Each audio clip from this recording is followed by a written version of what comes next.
जय श्रीराम. गोवर्धन महाराज की जय.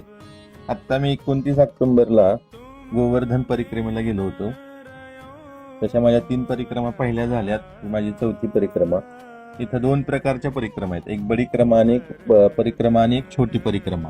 बडी परिक्रमा जी आहे ती 11 किलोमीटरची, छोटी जी आहे ती 10 किलोमीटरची येते.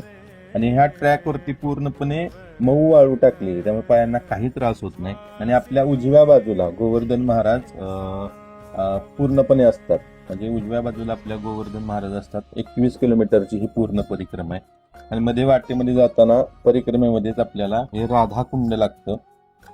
एवढं सुंदर परिसर आहे हा, की खूप छान आहे. म्हणजे तुम्ही ज्यावेळेस तिथे जाल त्यावेळेस तुमच्या लक्षात येईल. आणि मी गेलो त्यावेळेस पूर्णपणे कार्तिक मास चालू होता, त्यामुळे दिवे वगैरे पूर्ण सोडण्याची तिथं प्रथा आहे.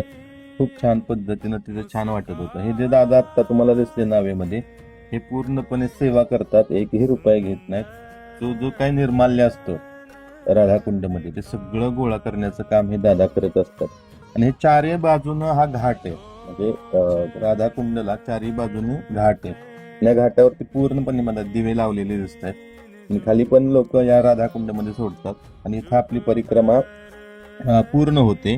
पुढे गेल्यानंतर जे पहिल्यांदा मंदिर तुम्हाला दिसलं ते मंदिर आपल्याला लागतं आणि डाव्या साईडला परिक्रमा सुरू होते.